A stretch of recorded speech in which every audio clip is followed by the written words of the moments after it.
81वां प्रश्न है, सांप्रदायिकवाद एवं पूना पैक्ट में क्रमशः दलित वर्ग के लिए कितनी सीटें दी गई? इसका उत्तर ऑप्शन बी हो जाएगा 71 व 147। सांप्रदायिकवाद में प्रांतीय विधानमंडल में दलितों के लिए सुरक्षित सीटों की संख्या 71 थी, जिसे पूना पैक्ट में बढ़ाकर 147 कर दिया गया। केंद्रीय विधानमंडल में सुरक्षित सीटों की संख्या में 18% की वृद्धि की गई। 282वां प्रश्न है कि पूना समझौते का उद्देश्य था, ऑप्शन बी हो जाएगा दलित वर्ग को प्रतिनिधित्व देना।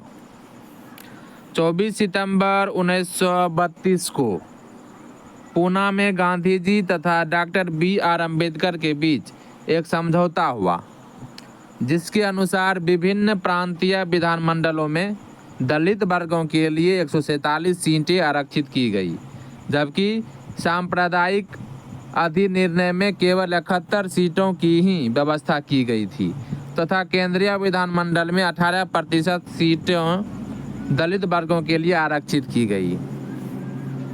283वां प्रश्न है कि बहिष्कृत भारत जर्नल किसने शुरू किया था? तो ऑप्शन डी हो जाएगा बाबा साहेब अम्बेडकर। बहिष्कृत भारत जर्नल को भीमराव अम्बेडकर ने शुरू किया था। इन्होंने जुलाई 1924 में बम्बई में बहिष्कृत हितकारिणी सभा नामक एक संस्था भी बनाई थी। अगला प्रश्न 284वां कि अपने किस कार्यकारिणी कमेटी में कांग्रेस ने भू स्वामित्व को समाप्त करने की नीति अपनाई थी? तो ऑप्शन ए हो जाएगा कार्यकारिणी कमेटी 1937।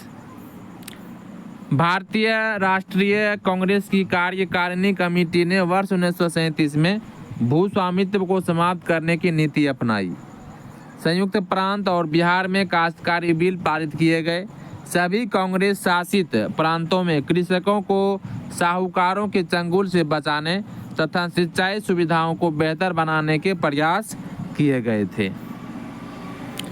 अब आगे बढ़ते हैं और अगला प्रश्न है 285 नंबर का कि किस अधिनियम के बारे में जवाहरलाल नेहरू ने कहा था कि हमें एक ऐसी कार दी गई थी जिसमें सब ब्रेक थे किंतु इंजन नहीं था? ऑप्शन डी हो जाएगा 1935 का अधिनियम। 1935 के अधिनियम के बारे में जवाहरलाल नेहरू ने कहा था कि एक कार जिसमें ब्रेक तो है पर इंजन नहीं। वे वर्ष 1947 से 1964 तक भारत के प्रधानमंत्री रहे। वे पंचशील के प्रणेता तथा गुट निरपेक्षता में विश्वास रखने वाले थे।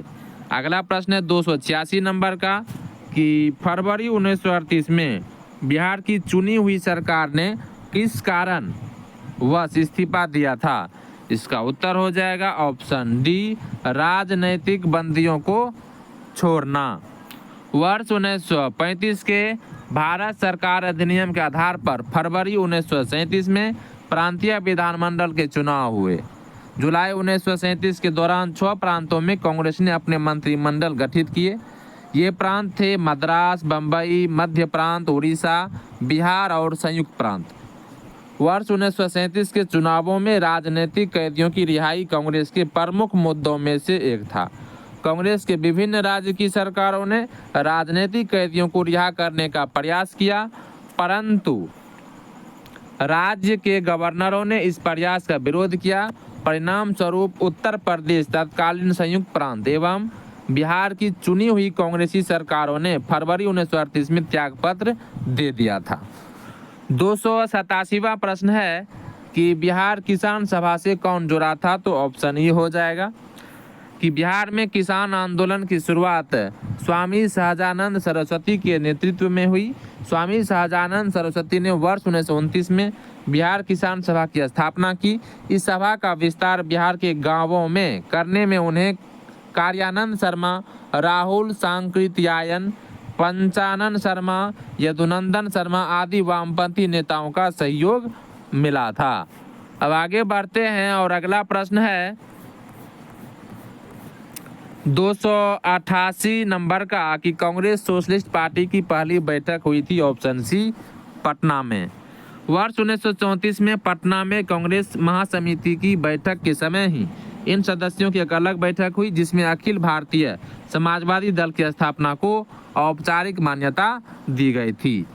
289वां प्रश्न है कि अखिल भारतीय किसान कांग्रेस का गठन किया गया था, तो ऑप्शन ए हो जाएगा 1936 ईस्वी में। अप्रैल 1936 में लखनऊ में अखिल भारतीय किसान कांग्रेस की स्थापना हुई जिसका नाम बदलकर अखिल भारतीय किसान सभा कर दिया गया। बिहार प्रांतीय किसान सभा के संस्थापक स्वामी सहजानंद सरस्वती इसके अध्यक्ष और आंध्र में किसान आंदोलन के अगवा तथा कृषि क्षेत्र की समस्याओं के विद्वान NG रंगा इसके महासचिव चुने गए। फैजपुर में कांग्रेस सत्र के साथ अखिल भारतीय किसान कांग्रेस का भी दूसरा सत्र चला जिसकी अध्यक्षता NG रंगा ने की थी। 290वां प्रश्न है कि 1936 में लखनऊ में अखिल भारतीय किसान सभा का प्रथम अध्यक्ष किसे चुना गया, तो ऑप्शन सी हो जाएगा स्वामी सहजानंद सरस्वती को।